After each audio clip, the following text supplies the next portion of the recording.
মৰমৰ বন্ধুসকল, জীৱনটো সুখেৰে পাৰ কৰিবলৈ চেষ্টা কৰোঁতে আমাক দুখত পেলোৱা আটাইতকৈ ডাঙৰ সমস্যাটো হ'ল বেমাৰ। যদি আমাৰ বেমাৰ হৈ থাকে আমি কেতিয়াও সুখী হ'ব নোৱাৰোঁ।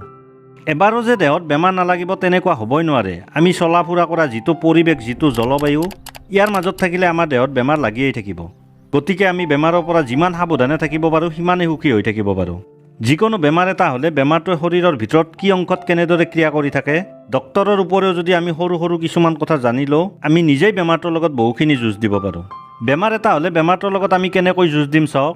আমি প্ৰথমতে চাব লাগিব বেমাৰটো শৰীৰৰ কোনটো পাৰ্টছৰ লগত জড়িত হৈ আছে।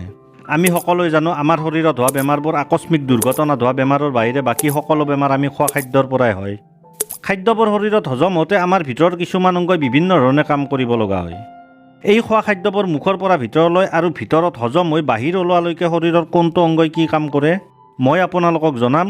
মোৰ নাম প্ৰাঞ্জল আৰু আপোনালোকে চাই আছে টেকনিকেল MBS। খাদ্যই আমাক পুষ্টি দিয়ে আমি সকলোৱে জানো। এই পুষ্টিৰ পৰাই আমাৰ শৰীৰটোৱে চাৰিবিধ পদাৰ্থ বিচাৰে: ভিটামিন, প্ৰটিন, কাৰ্বহাইড্ৰেট আৰু ফেটছ অৰ্থাৎ চৰ্বি। এই চাৰিবিধ পদাৰ্থ আমি খোৱা খাদ্যখিনিত মিক্স হৈ থাকে। পদাৰ্থকেইবিধ বাছি উলিয়াবলৈ আমাৰ পাচনতন্ত্ৰৰ নিৰ্দিষ্ট অংগবিলাকে বিভিন্ন ৰাসায়নিক প্ৰক্ৰিয়াৰে কাম কৰে। এই ৰাসায়নিক প্ৰক্ৰিয়াৰ কাম আমাৰ মুখৰ পৰাই আৰম্ভ হয়। আমি খাদ্যবোৰ যেতিয়া মুখত চবাবলৈ আৰম্ভ কৰিম, আমাৰ মুখত থকা তিনিডাল চেলিভাৰী গ্লেণ্ডৰ পৰা লেলাৱতী ওলোৱা আৰম্ভ কৰে। এই লেলাৱতীত কিছুমান ৰাসায়নিক পদাৰ্থ থাকে। তাৰ ভিতৰত এবিধ থাকে লাইচোজেন নামৰ পদাৰ্থ। এইবিধ হৈছে জীৱাণুনাশক পদাৰ্থ। যেতিয়া আমাৰ মুখৰ ভিতৰৰ খাদ্যখিনিত এই লাইচোজেন নামৰ পদাৰ্থবিধ মিহলি হয়, তেতিয়া খাদ্যত থকা বেক্টেৰিয়াবোৰ ধ্বংস হয়। এবিধ থাকে এমাইলেজ নামৰ পদাৰ্থ। এইবিধ পদাৰ্থই খাদ্যখিনিত থকা কাৰ্বহাইড্ৰেটবোৰ শৰ্কৰালৈ ভাঙি পেলায়। মানে খাদ্যত মিহলি হৈ থকা বেলেগ বেলেগ পুষ্টিবোৰক ভাগ কৰে। আমাৰ ডাঙৰ নোটবিলাক খুচুৰা কৰাৰ নিচিনা, 20 টকীয়া বেলেগ, 50 টকীয়া বেলেগ, 10 টকীয়া বেলেগ, ভাগ ভাগ কৰাৰ নিচিনা।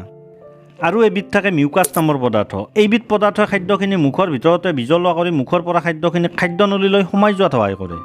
আপোনালোকে এবাৰ ভাবি চাওকচোন, আমাৰ মুখৰ লেলাৱতীখিনিক আমি কিমান ঘিণ কৰোঁ, কিন্তু প্ৰকৃতিয়ে আমাক দান কৰা এই পদাৰ্থখিনি আমাৰ শৰীৰৰ কাৰণে কিমান উপকাৰী পদাৰ্থ। ভাবিলে সাধাৰণ যেন লগা এই পদাৰ্থবিধ আমাৰ মুখত এদিনত প্ৰায় 1.5 লিটাৰ উৎপাদন হয়। যদি ইয়াৰ উৎপাদন বহুত কমি যায় বা ইয়াত থকা ৰাসায়নিক পদাৰ্থ কেইবিধৰ অণুবিলাকৰ পৰিমাণ কম বেছি হয়, তেতিয়াহ'লে আমাৰ শৰীৰৰ সমস্যা হ'ব পাৰে।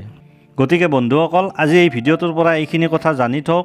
যিকোনো খাদ্য খালে যাতে ভালদৰে চবাই খায়, কাৰণ ভালদৰে চবাই খালে মুখৰ লেলাৱতীৰ কামখিনি সম্পূৰ্ণ কৰিব পাৰে।